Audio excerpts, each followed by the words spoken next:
பெரிய சைஸ் சேவல் ஒன்று பக்கத்து ஊரில் இருக்குன்னு சொன்னாங்க. அதை பார்க்கறக்காக இன்னைக்கு போயிருந்தேன். அதை வந்து விலைக்கு தரமாட்டாங்கன்னு ஏற்கனவே தகவல் தெரியும். இருந்தாலும் அது எப்படி தான் இருக்குன்னு பார்த்துட்டு வரலான்னு போயிருந்தேன். ஏன்னா அதனோட வெயிட் வந்து 6 கிலோவுக்கு மேலே வரும்னு சொல்லியிருந்தாங்க. இதுதான் அந்த சேவல்.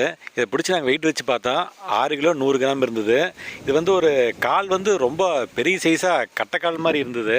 இது வந்து சாதாரணமாக கிராமத்தில் வளர்ந்துட்டு இருந்த கோழி. நீ வந்து தொழில் ரீதியாக வளர்த்துற பண்ணக்காரங்கிட்ட நான் கோழி வாங்கலன்னு முடிவு பண்ணிட்டேன்.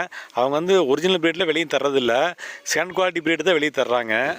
நான் ரேட்டு அதிகம் தரேன்னு சொல்லியிருந்தா கூட இந்த சேவலை கொடுத்துருப்பாங்கன்னு நினைக்கிறேன். நான் வந்து ரேட்டு பேசவே இல்லை. கலர் வந்து எனக்கு பிடிக்கல. நான் ஒரு கருப்பு, அந்த மயில் கலரு, இந்த மாதிரி கலர் தான் எதிர்பார்க்குறேன். வேறு தேடி பார்த்துட்டு எதுவுமே கிடைக்கலனா கடைசியில் வந்து இதை பேசிக்கலான்ட்டு இருக்கிறேன். இந்த 6 கிலோ சேவலை கொண்டு போய் நம்ம 4 கிலோ பெட்டைக்கு போட்டோம்னா ஒரு நல்ல குஞ்சு கிடைக்குன்னு எதிர்பார்க்குறேன். சேவல்லாம் 6 கிலோ 7 கிலோ வரும்னு சொல்லிக்கிறாங்க. ஆனால் இன்றைக்கி தான் நான் ஃபஸ்ட்டு 6 கிலோ வந்த ஒரு சேவலை நேரடியாக வெயிட் போட்டு பார்த்துருக்குறேன். தேடின உடனே எதுவும் கிடைக்காது. போக போக தான் ஒவ்வொன்றா தெரிய வருது. பார்க்கலாம் வேறு ஏதாச்சும் இருக்கான்ட்டு. அப்புறம் வேற ஒரு தோட்டத்துக்கு போயிருந்தேன். அங்கே வந்து ஒரு சேவலும் ஒரு பெட்டைக்கோழியும் வாங்கிட்டு வந்தேன். இது பெட்டைக்கோழி பார்த்திங்கன்னா 2 700 கிலோ இருந்தது. 2 கிலோ 700 கிராம் இருந்தது. சேவல் வந்து 3 300 இருந்தது. இதுதான் அந்த கோழி. பார்த்திங்கன்னா நல்ல கால் நல்ல நீட்டமாக ஹைட்டாக இருந்தது. எனக்கு பார்த்தோன்னே அது பிடிச்சி போச்சு. இது வந்து 2 700 இருக்குது. இது நம்ம வந்து ஈஸியாக 4 கிலோ கொண்டு வந்துடலாம். இன்னும் முட்டையை வைக்கலின்னு சொன்னாங்க, கன்னியோடைன்னு சொன்னாங்க. இது வந்து இந்த முட்டை வச்சு கொஞ்சம் நல்லா ஃபீட் கொடுத்தோம்னா 4 கிலோ வரைக்கும் கொண்டு வந்துடலாம்னு நம்பிக்கை இருக்குது. அட்லீஸ்ட் 3.5 3.25 வரைக்கும் தான் கொண்டு வந்துடலாம். இப்போயே 2.25 இருக்குது. இன்னொரு 3/4 கிலோ மேலே கொண்டு வரதெல்லாம் பெரிய விஷயம் இல்லை. 3.5 கிலோ ஈஸியாக வந்துடும். அதுக்கு மேலே வர்றது எப்படின்னு தெரியல. இது வந்து அந்த சேவல். இது வந்து 3 கிலோ 300 கிராம் இருந்தது. இது 2 ஒரே மாதிரி தான் இருந்தது. ஒரே பேட்ச் குஞ்சா கூட இருக்கலாம். 2 ஒரே மாதிரி கலரு.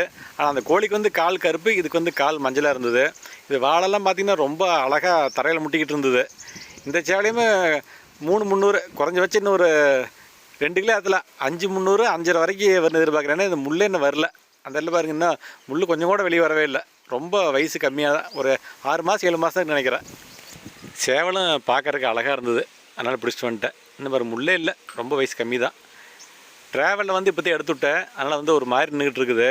ஒரு என்ன போச்சுன்னா நல்லா கோழி நிமிர்ந்து நின்றுதுன்னா பார்க்குறக்கு மயில் மாதிரி அழகாக இருக்குது. வால் நிலத்தில் முட்டிகிட்டு இருக்குது. அதே இதோட அழகே பாருங்கள், வால் தரையில் முட்டுற மாதிரி இருக்குது. அடுத்து இன்னொரு பெட்டைக்கோழி வாங்கிட்டு வந்தேன். இது வந்து 2 100 இருந்தது. இது வந்து அந்தளவுக்கு பெரிய சைஸ் வராது. இருந்தாலும் இந்த வாங்கினதுக்கு காரணம் வந்து என்னோடய வாலோட அழகு. கோழியே ஒரு மினுமினுன்னு கலரில் இருந்தது. நல்ல கருப்பு, இறகெல்லாம் வந்து மின்னிக்கிட்டு இருந்தது.